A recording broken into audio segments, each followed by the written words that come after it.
পয়সার জন্য, বাবা মাকে সুখী রাখার জন্য ছেলে বাইরে গেছে।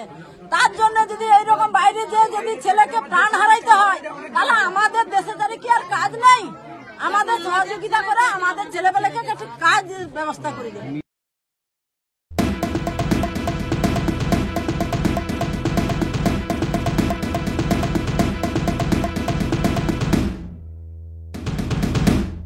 বাংলা পক্ষর পশ্চিম মেদিনীপুরের সহযোদ্ধারা এখানে আছে, সবাই এসেছে। পশ্চিম মেদিনীপুরের পিংলার মালিকগ্রাম গ্রামে বুদ্ধদেব বারিকের বাড়িতে, বুদ্ধদেব বারিক, গণেশ মাঝি, সন্দীপ মাঝি এও সহ 16 জন কাজ করতে গেছিল গুজরাটে। সেখানে হঠাৎ করে রাত্রেবেলা ঘুমোচ্ছিল, রাত 12টা-1টা নাগাদ পুলিশ আসে, গুজরাট পুলিশ মারধর করে তুলে নিয়ে যায় বাংলাদেশি বলে। থানাতে গিয়েও মারধর করে, কার্ড দেখায়, তারপরে বলে আধার কার্ড মারবো না, বাংলা সব ফেক, মারধর করে। তারপর এখানে বাড়িতে মাঝে একটা যখন গাড়ি তুলেছিল, ফোন করতে পেরেছিল বাবা মাকে। তারপর এখানকার স্থানীয় প্রশাসন এবং পুলিশের, পশ্চিমবঙ্গ পুলিশের সহযোগিতায়, মাননীয় এসপি পশ্চিম মেদিনীপুরের সহযোগিতায় ওদেরকে গুজরাট পুলিশ থেকে ছাড়িয়ে আনা হয়।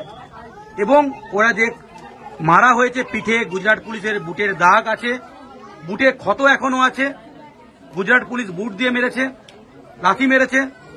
এবং যখন বাড়ি ফিরে আসছিল ছাড়া পাওয়ার পর, তখন ট্রেনে শুনেছে অনেক জায়গায় পুলিশ মেরেছে, অনেক বাঙালিকে স্থানীয় গুজরাটিরা মেরেছে।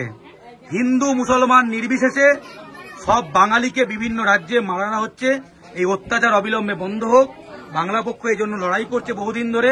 এবং আমাদের পরিষ্কার কথা যে 450 টাকা মাইনের কাজের জন্য, রোজের কাজের জন্য যে বাইরে গেছিল, এত কম আয়ের জন্য বাইরে যেতে হবে কেন?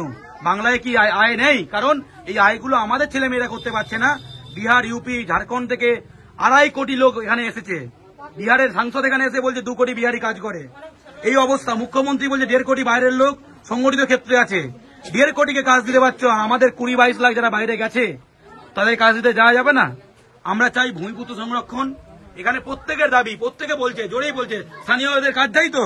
খড়গপুরে, হলদিয়ায়, অর্থাৎ বাইরে গিয়ে প্রাণ হারা বেড়ে চলবে না। এবং বুদ্ধদেব বাড়িকে ছোট বাচ্চা ছেলে, বাচ্চা মেয়ে আছে। এই পয়সার জন্য, বাবা মাকে সুখী রাখার জন্য ছেলে বাইরে গেছে। তার জন্য যদি এইরকম বাইরে যেয়ে যদি ছেলেকে প্রাণ হারাইতে হয়, তাহলে আমাদের দেশে ধরে কি আর কাজ নেই? আমাদের সহযোগিতা করে আমাদের ছেলেবেলাকে একটু কাজ ব্যবস্থা করে দেবে।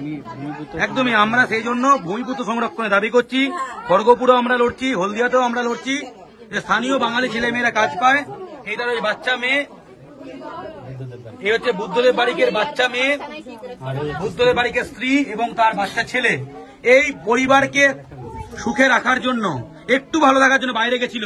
আমি কতটা গরিব একটু বাইরে গিয়ে দেখাবো। এখন এখানে বসে দেখাচ্ছি বলে বোঝা যাচ্ছে না কতটা গরিব, আমি বাইরে গিয়ে দেখাচ্ছি।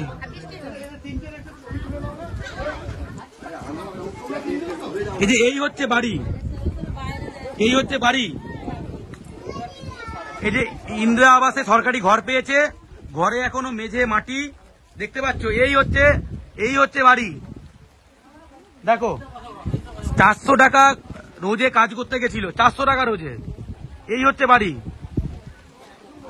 তারা গিয়ে বাইরের রাজ্যে বলে বাংলাদেশি বলে মার খেয়েছে।